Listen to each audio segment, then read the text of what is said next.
হরে কৃষ্ণ, হরি বল, হরে কৃষ্ণ। তা হরে কৃষ্ণ।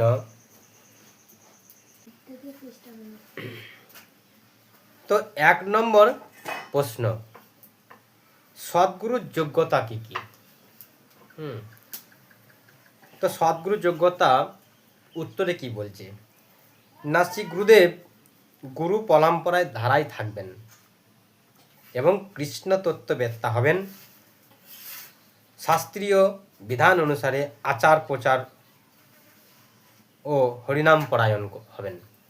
2 নম্বর প্রশ্ন, সদ্গুরুর নিকট থেকে হরিনাম দীক্ষার পর কার নিকট থেকে পরবর্তী মন্ত্রগুলি গ্রহণ করতে হবে? উত্তর হচ্ছে, যে সদ্গুরু, ভালো করে শুনুন, যে সদ্গুরুর কাছ থেকে হরিনাম দীক্ষা গ্রহণ করা হয় সেই গুরুদেবের কাছ থেকে পরবর্তী মন্ত্রগুলি গ্রহণ করতে হবে। যে গুরুদেবের কাছে আপনি হরিনাম দীক্ষা গ্রহণ করবেন সেই গুরুদেবের কাছে পরবর্তী মন্ত্রগুলি গ্রহণ করতে হবে। 3 নম্বর, গুরুদেবকে ভগবানের মতো পূজা করা হয় কেন? গুরুদেব কি ভগবান? উত্তর হচ্ছে, গুরুদেব হচ্ছেন ভগবানের প্রতিনিধি এবং শ্রীকৃষ্ণের প্রিয়জন, তাই ভগবানের মতো পূজা করা হয়। কিন্তু গুরুদেব ভগবান নন, তিনি হচ্ছেন ভগবানের প্রতিনিধি। আপনারা এইটা বলবেন।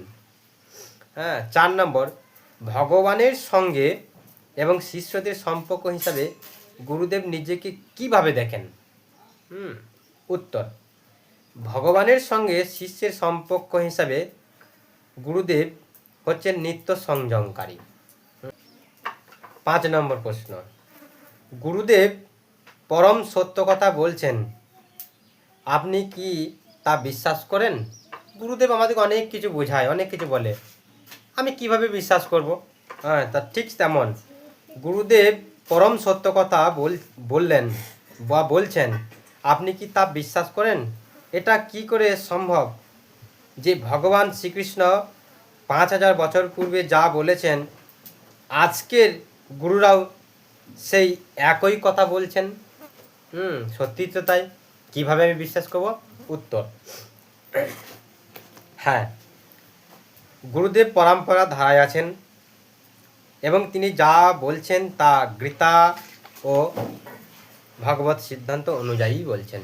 কেন না, গুরু পরম্পরা ধারায় আছেন বলে। কোন পরিস্থিতিতে গুরু ত্যাগ করা যেতে পারে? কোন পরিস্থিতিতে গুরু ত্যাগ করা যেতে পারে? তো উত্তর হচ্ছে, গুরুদেব যদি পাপ কার্যে লিপ্ত হয়ে পড়েন। আপনি যে গুরুকে করেছেন সে দেখলেন পাপ কাজে প্রচণ্ড লিপ্ত, মাছ মাংস খায়, জীব হত্যা করে, এরকম পাপ কাজে লিপ্ত এবং বৈষ্ণব নিন্দুক হন, ভালো শুদ্ধ বৈষ্ণবদেরকে নিন্দা করে, তাদের নিয়ে সমালোচনা করে, সবসময় তাদের নিন্দা, এই বৈষ্ণব নিন্দুক হয় যদি, এবং ভগবত বিদ্বন্দ্বী মানে ভগবতের নিন্দা করে, ভগবত কথা মানে না, তো এইরকম যদি তিনি হয়ে পড়েন তাহলে সেই গুরুকে আপনি ত্যাগ করতে পারেন, বা সেই গুরুকে ত্যাগ করা উচিত, এটা বলতে পারেন আপনি। 7 নম্বর, একজন শিষ্যের যোগ্যতা ও দায়িত্ব কী কী? একজন শিষ্যের যোগ্যতা ও দায়িত্ব কী কী? উত্তর, শিষ্যের যোগ্যতা ও দায়িত্ব হচ্ছে গুরুদেবের শ্রী পাদপদ্মে আত্মসমর্পণ করা এবং তার আদেশ ও উপদেশ অনুসারে কৃষ্ণের সেবা করা। 8 নম্বর, ইস্কনের শিল প্রপাতের অনুপম পদ কি? বলা হয়েছে দীক্ষা গ্রহণের মাধ্যমে আমরা গুরু পরম্পরায় সঙ্গে যুক্ত হই। শিল প্রপাতের ধারায় সেবা করতে আপনি কি ধীরনিষ্ঠ? ধীরনিষ্ঠ কেন? মানে আপনি এত ইচ্ছাকৃত হয়েছে কেন যে আমি শিল প্রপাতের আশ্রিত হব এবং ইস্কনে যাব? এর কারণ কি? তা আপনি উত্তরে এটা বলতে পারেন, শিল প্রপাত হচ্ছেন ইস্কনের প্রতিষ্ঠাতা আচার্য। তো শিল প্রপাতের প্রতিষ্ঠিত ইস্কন দ্বারা সমস্ত পৃথিবীতে মহাপ্রভুর শিক্ষা অনুযায়ী প্রচার কার্য চলছে এবং বহু মানুষ পারমাত্মিক পথে এগিয়ে চলেছে, তাই আমি সেবা করতে অত্যন্ত আগ্রহী। বোঝা গেল? তো এই প্রশ্নের উত্তরটা আপনি এইভাবে দিতে পারেন। 9 নম্বর, শ্রীকৃষ্ণ পরমেশ্বর ভগবান বলে গ্রহণ করছেন কেন? হ্যাঁ, উত্তর, সমস্ত বৈদিক শাস্ত্রে শ্রীকৃষ্ণকে ভগবান বলে প্রতিপন্ন করেছে। যেমন ভাগবতমে বলছে, এত চাংসং কলাপুংসং কৃষ্ণই তো ভগবান স্বয়ং ইন্দ্রারি ব্যাকুলং লোকং মরহন্তি যুগে যুগে। এটা ভাগবতমে বলছে। আর ব্রহ্মসংহিতায় বলছেন, ঈশ্বর পরম কৃষ্ণ সচিদানন্দ বিগ্রহ অনাদিরাদি গোবিন্দ সর্বকারণে কারণম। এটা ব্রহ্মসংহিতায় বলছেন। হ্যাঁ, তাছাড়া পূর্ববর্তী মহাজনগণ শ্রীকৃষ্ণকে পরমেশ্বর ভগবান বলে স্বীকার করে আসছেন, তাই আমিও শ্রীকৃষ্ণকে ভগবান বলে স্বীকার করি। এটা বল। কৃষ্ণ নামের মাহাত্ম্য কি কি? আমরা হরে কৃষ্ণ মহামন্ত্র জপ করি কেন? উত্তর, আমরা এই কারণের জন্যই হরিনাম জপ করি, কারণ সমস্ত পাপ আমাদের দূরীভূত হয়। হ্যাঁ, সমস্ত পাপ থেকে মুক্ত হতে পারি, আর আমাদের কামনা বাসনা পূর্ণ করে এবং কৃষ্ণ প্রেম প্রদান করে। আর আমাদের হৃদয়ে একটা আয়না রয়েছে, হ্যাঁ, চিত্তরূপ দর্পণ, সেই আয়নাটিকে মার্জন করে। এখন ধুলো পড়ে আছে আয়নাটা, হ্যাঁ, তো এই হরিনাম জপ করতে করতে সেই আয়নাটা অটোমেটিক পরিষ্কার হবে, তখন আপনি সব কিছু বুঝতে পারবেন। তো এই কারণের জন্য আমরা হরিনাম জপ করি। 4টি নিয়ম পালন করি কেন? আমিষ আহার বর্জন, নেশা বর্জন, দ্রুতক্রিয়া বর্জন, অবৈধ স্ত্রী সম্পর্ক বর্জন, এগুলো হচ্ছে পাপ কর্ম। এই সব স্থানে কলি অবস্থান করে। এই 4টি পাপ কর্ম ত্যাগ না করলে পারমাত্মিক উন্নতি হয় না। তাই আমরা 4টি নিয়ম মেনে চলতে হয়। তাই আমাদেরকে 4টি নিয়ম মেনে চলতে হয়। অন্যান্য পুণ্যকর্ম না করে হরিনাম করি কেন? হরিনাম আর পুণ্যকর্মের মধ্যে পার্থক্য কি?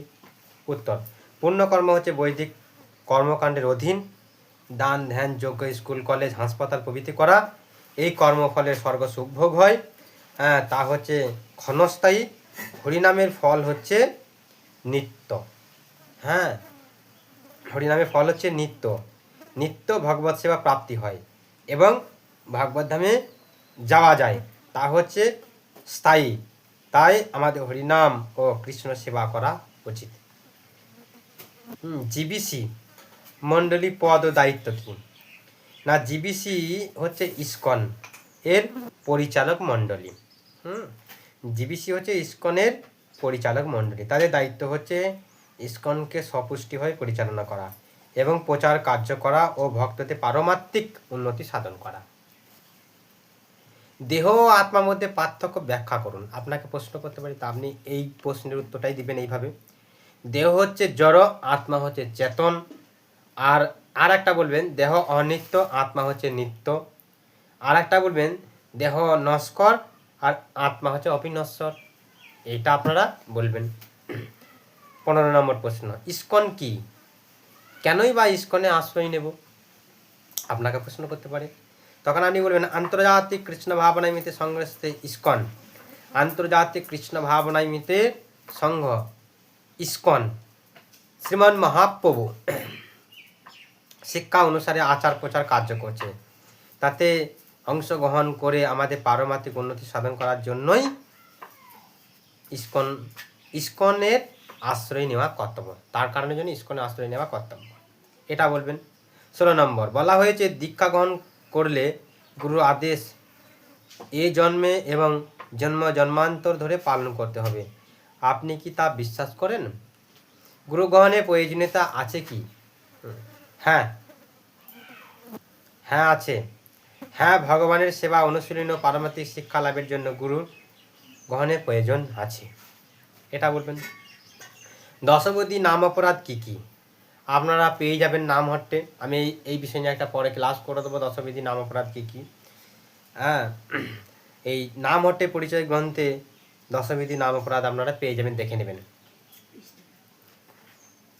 18 নম্বর প্রশ্ন হচ্ছে, ভগবান চৈতন্য মহাপ্রভু হরে কৃষ্ণ সংকীর্তন আন্দোলন প্রসারের আপনি গুরুদেবকে সহায়তা করতে রাজি হলেন কেন? প্রশ্ন করতে পারে, তখন আপনি উত্তর দিবেন গুরুদেব শাস্ত্র ও শ্রীমন মহাপ্রভুর শিক্ষা অনুসারে আচার প্রচার কার্য করছেন। গুরুদেবের এই প্রচার কার্যে সাহায্য করলে মহাপ্রভু সন্তুষ্ট হবেন। এটা 19 নম্বর, যদি প্রচুর সেবা কাজ থাকে, দীক্ষা গ্রহণ করার পর ষোলোমালার কম জপ করলে কি চলবে? যদি ষোলোমালা সম্পূর্ণ জপ করতে না পারেন তবে কি করবেন? উত্তর, চলবে না, পরের দিন তা পূরণ করে দিতে হবে। হ্যাঁ, 16 জপ আপনাকে করতেই হবে। হ্যাঁ, 20 নম্বর প্রশ্ন, আপনার জীবনে অন্তিম লক্ষ্য কি? উত্তর, আমার জীবনে অন্তিম লক্ষ্য হচ্ছে কৃষ্ণ প্রেম লাভ করা। তো হরে কৃষ্ণ।